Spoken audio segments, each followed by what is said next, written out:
Welcome guys to another tutorials on statistics, and today we're going to take a look at frequency distribution.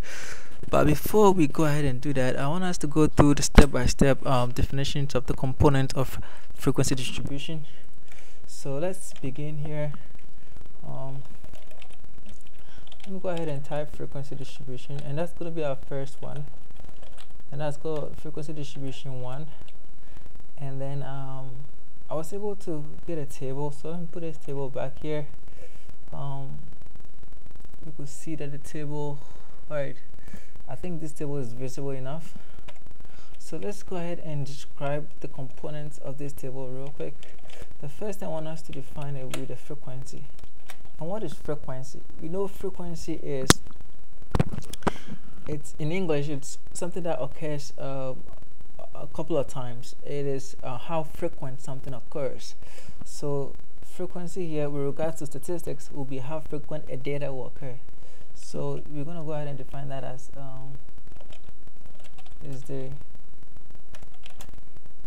so you can see the number of times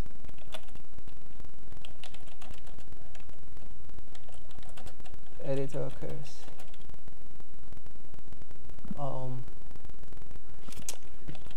In a class. So here that will be frequency. The next thing I want us to define will be class. And what is class? Class will be the interval of the data. So will be the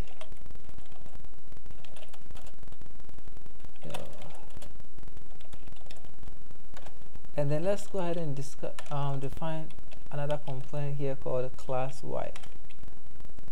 Or let's say, let me not do this.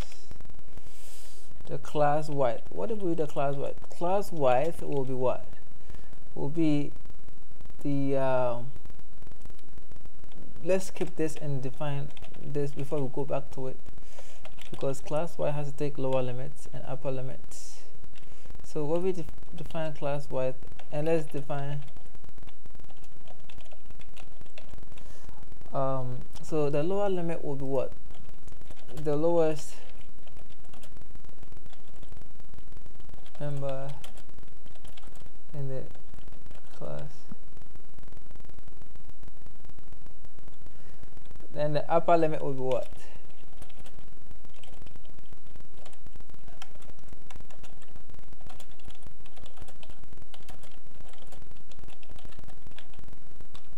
So that would be the lower limit and the upper limit.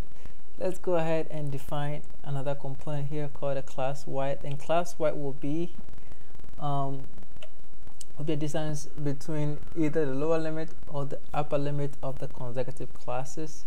So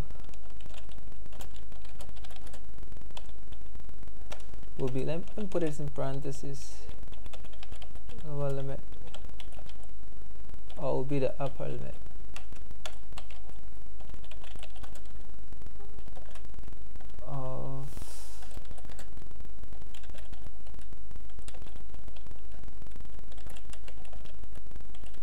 So that'll be class width.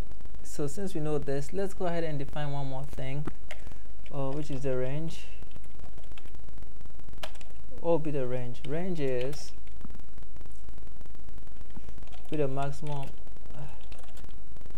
data entry minus the minimum data entry. So this will be the range. Let's use this table to analyze. Let's use these definitions to analyze this table. What will be the frequency? So let's list all the frequency we can find in this table for us to understand it. Let's come here. Alright, so let's go here. Let's list them. There will be the number 8. The next one is going to be the number 6. Next one is going to be the next one is 6. Another 4 and 3. That'll be all the frequency we have in the table. What will be the class? So the class here will be 1 to 5. That'll be the first one. The next one will be 6 to 10. The next one will be 11 to 15. The next one will be 16 to 20. The next one will be 21 to 25. What will be the class width? The class width will be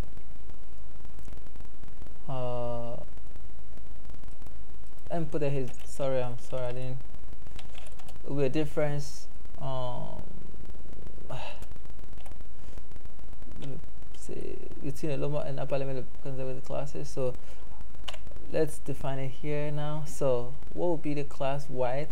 So this is the first class, the second class is the next one. So what will be the difference between either the lower limit or the upper limit? So the difference between the consecutive classes, so it's going to be 6 minus 1, which is equal to 5, will be the first class width. So the first class width will be 5, or you could say 10 minus 5, which is also equal to 5. So all the class width is 5. So here you could say class width is 5. I don't know what happened here.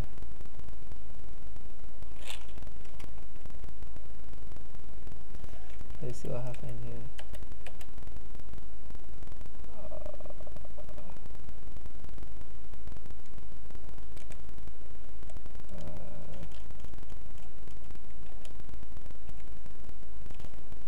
So the class width is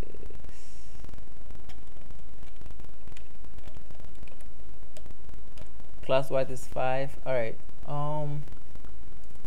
The lower limit is the lowest member of the class. So let's take, for example, the first class, which is 1 to 5. The lower limit here will be what? 1. And let's take the same class. What will be the upper limit for the very first one? The upper limit will be 5. And then what will be the range of the data set? Now if you have samples, we could find the range very easily, but since we do not have samples here, we do not have data set, we don't have individual data for us to know the difference between the maximum data entry and the minimum data entry. So we probably cannot get it. We can get the range for this distribution for now. In the next tutorials, I think we will be able to find, we will have a sample distribution and we will be able to determine the range. We're also going to take a look at midpoints and other components of. We're going to look at relative frequencies in the subsequent tutorials as well. So I hope these tutorials went well, and I hope you guys really enjoyed the class. Alright guys.